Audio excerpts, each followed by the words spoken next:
बोकारो के चास आईटीआई के पास के एक निजी अस्पताल तब चर्चा में आ गया जब पश्चिम बंगाल से गायब कर दी गई एक नवजात बच्ची को पुरुलिया पुलिस ने आकर इसी अस्पताल से बरामद कर लिया।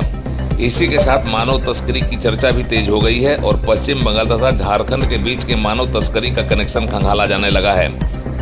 इसी के साथ इस तथाकथित मानव तस्करी के मामले में चास के गुनाराम नामक अस्पताल की भूमिका भी संदेहास्पद बन गई है। पश्चिम बंगाल अंतर्गत पुरुलिया जिले के केंदा थाना पुलिस 5 दिन पूर्व जन्मी एक बच्ची की तलाश करती हुई अचानक आज चास आईटीआई मोड़ स्थित गुनाराम अस्पताल पहुंची थी। बंगाल पुलिस जिस नवजात की तलाश में आई थी वह बच्ची इसी अस्पताल से बरामद हो गई, जबकि अस्पताल के संचालक पुलिस की कार्रवाई के पहले ही नदारद हो गए। बोकारो के बाल संरक्षण इकाई ने इस मामले को मानव ट्रैफिकिंग का मामला माना है।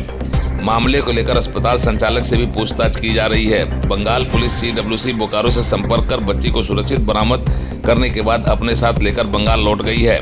यह मामला एक अनब्याही मां से जुड़ा हुआ है। पश्चिम बंगाल के पुरुलिया जिले के केंदा थाना में 15 मार्च को एक कांड दर्ज किया गया। बलात्कार और पोक्सो एक्ट के तहत दर्ज इस मामले की पीड़िता ने एक बच्ची को जन्म दिया और वह बिन ब्याही मां बन गई। यह शर्मनाक घटना तब और शर्मनाक बन गई जब नवजात बच्ची गायब कर दी गई। मामला गर्म तो था ही, बच्ची के गायब होने से मानव तस्करी का यह मामला और चर्चा में आ गया। बच्ची की तलाश करती हुई बंगाल पुलिस तब पहुंची थी जब उसे बच्ची के गायब होने की जानकारी मिली। बताया जाता है कि पश्चिम बंगाल के झालदा के कोटशिला स्थित नारायणी नामक अस्पताल में एक नाबालिग लड़की द्वारा 5 दिन पूर्व एक बच्ची को जन्म दिया गया था। इस अनब्याही मां की बच्ची गायब कर दी गई थी। बाद में उसकी बरामदगी चास से हुई। CWC अध्यक्ष की माने तो यह मानव तस्करी का मामला है। बच्ची की मां को बिना जानकारी दिए शिशु को यहां लाया गया है। हमने बच्ची को बंगाल पुलिस के हवाले कर दिया है। अब बोकारो CWC भी मानव तस्करी और चास के गुनाराम अस्पताल की भूमिका की जांच में जुट गया है। पुरुलिया जिला में थाना है। आज भोर 5 बजे मुझे फोन आया कि एक 5 दिन का जो शिशु है वो आपके ITI मोड़ के समीप एक अस्पताल में भर्ती है।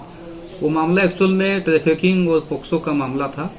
हम लोगों ने तुरंत अपने जो विभाग हमारे हैं DCP यूनिट के साथ मिलकर हम लोग जो है तुरंत चास थाना को गाइड दिए और चास थाना को वहाँ भेजे। चाइल्ड लाइन गई और तत्काल हम लोग बच्ची को जो है जो शिशु है उसको हम लोग पुरुलिया पुलिस को आपका मेडिकल टीम आई थी उसको हम लोग सौंपने का काम किए हैं। और इस अस्पताल में कैसे आया वो जांच का विषय हम लोग जांच कर रहे हैं और जो भी दोषी है उस पर कानूनी कार्रवाई होगी। अस्पताल पर भी कार्रवाई बिल्कुल होगी। किस हालत में किस परिस्थिति में उस बच्चा को उन्होंने रखा, 5 दिन का बच्चा, उसका गार्जियन कौन था, हम लोग इसको देखेंगे।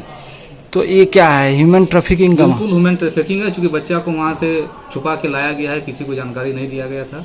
और पोक्सो विक्टिम को भी ये जानकारी है कि नहीं है, जांच का विषय है, वो भी पुलिस के अनुसंधान में आ जाएगा।